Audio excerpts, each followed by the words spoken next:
Hello everyone and welcome to the channel Keep on Studying. My name is Kajal Singh and today we will discuss about class 10 social science subject chapter first Rise of the Nationalism in Europe. तो आज की इस video में हम rise of nationalism in Europe के बारे में पढ़ने वाले हैं। सबसे पहले हम ये जानेंगे कि नेशनलिज्म होता क्या है। What is nationalism? नेशनलिज्म एक ऐसी भावना होती है जो हमें अपने देश से प्रेम करना सिखाती है। दूसरे शब्दों में हम कह सकते हैं कि नेशनलिज्म जो होता है वो एक ही रीजन में रह रहे डिफरेंट लोगों को उनके थॉट्स के द्वारा बांधने की कोशिश करता है। इसका मतलब ये हुआ कि हम एक ही रीजन में रह रहे होते हैं लेकिन हम खुद को दूसरों से बहुत ही ज़्यादा डिफरेंट समझते हैं, लैंग्वेजेस में, कास्ट में, रिलीजन्स में। लेकिन जब देश की बात आती है तो नेशनलिज्म ही एक ऐसा भावना होता है जो हमें जोड़ने की कोशिश करता है। Now we move on for the next topic. जैसे ही हम इस चैप्टर में एंटर करते हैं तो हमें एक फिगर देखने को मिलता है, एक पिक्चर हमें देखने को मिलता है।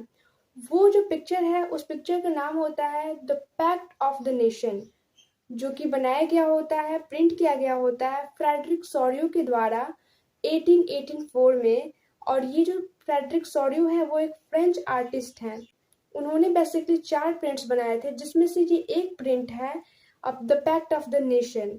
ये 1884 में उनके द्वारा बनाया गया था, क्योंकि पहले के समय जब मोनार्की सिस्टम हुआ करता था तो लोगों के पास उतना राइट्स नहीं होते थे कि वो अपने बातों को, अपने थॉट्स को गवर्नमेंट के सामने रख पाए। इसलिए ये जो आर्टिस्ट होते थे वो अपने आर्ट के द्वारा अपनी बातों को लोगों तक पहुंचाने की कोशिश करते थे। तो ये जो फ्रेडरिक सोरियो है वो भी एक फ्रेंच आर्टिस्ट हैं जिन्होंने ये पेंटिंग बनाया था ताकि लोगों के अंदर नेशनलिज्म की विचारधारा जो है वो फैले।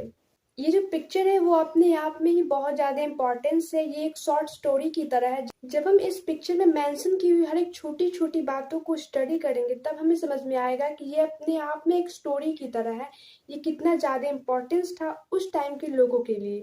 तो जैसे ही हम इस फिगर को देखते हैं, आप इस फिगर को स्क्रीन पर देख सकते हैं। जैसे हम इस फिगर को देखते हैं तो हमें कुछ अजीब सी इसमें स्ट्रक्चर ड्रा की हुई दिखाई देती है। तो ये आप लॉन्ग चेन ऑफ पीपल दिख रहे हैं, ये एक ट्रेन के आकार का बना हुआ है। ये यूरोप के डिफरेंट कंट्री के लोग हैं जो कि मार्च कर रहे हैं। इसमें जो सबसे आगे जो लोगों का जो झुंड है वो अमेरिकी लोग हैं, और उसके बाद जो है स्विट्जरलैंड के लोग हैं, और उसके पीछे यूरोप के डिफरेंट कंट्रीज के लोग हैं, जैसे कि रशिया, पोलैंड, इंग्लैंड, जर्मनी और बहुत सारे कंट्रीज हैं यूरोप के, उस कंट्रीज के लोग हैं। आगे जो अमेरिकी और स्विट्जरलैंड के जो लोग हैं उनको तो पहले से ही अपना फ्री नेशन मिल चुका है। उनके देश में डेमोक्रेसी पहले से ही लागू हो चुकी है, और उनके पीछे जो ये लोग खड़े हुए हैं वो उस होड़ में है कि हमें भी एक फ्री नेशन चाहिए, हमें भी अपने डिसीजन खुद लेने के राइट्स चाहिए, और उनकी यहाँ भी डेमोक्रेसी चाहिए। तो ये सभी मार्च कर रहे हैं towards the statue of liberty की तरफ। यानी कि जो स्टैचू दिख रहा है ये है स्टैचू ऑफ लिबर्टी का।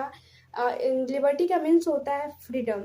तो ये सारे लोग मार्च कर रहे हैं टुवर्ड्स स्टैचू ऑफ लिबर्टी की तरफ, उसको होमेज ऑफर करने के लिए, यानी कि श्रद्धांजलि देने के लिए। इस पिक्चर में अगर हम ऊपर देखते हैं तो वहां पर कुछ इमेजेस ड्रॉ किए गए हैं जो कि क्राइस्ट और एंजल्स के हैं जो ब्लेसिंग दे रहे हैं, और उनका मानना भी है कि हाँ ऐसा होना चाहिए, लोगों को जो है वो फ्री नेशन मिलना चाहिए, उनके यहाँ डेमोक्रेसी होनी चाहिए, जो मार्केट सिस्टम है वो समाप्त होना चाहिए। ये स्टैचू ऑफ लिबर्टी जो है वो एक फीमेल फिगर है, यानी कि उनके एक हाथ में टॉर्च ऑफ इनलाइटमेंट है और दूसरे हाथ में charter of the right of man's है। यानी कि यहाँ पर आप सोच सकते हो कि यहाँ पर मैंस ही क्यों है, विमेंस राइट क्यों नहीं है? तो बिकॉज उस समय विमेंस के पास उतनी पावर, उतनी राइट्स नहीं हुआ करते थे, इसलिए वहां पर केवल मेंस की राइट की बात की गई है। अगर हम इस फिगर को ध्यान से देखते हैं तो उसके फोरग्राउंड पर कुछ गार्बेज टाइप ड्रॉ किया गया है, और वो जो है एब्सोल्यूटिस्ट इंस्टीट्यूशंस के सिंबल्स पड़े हुए हैं।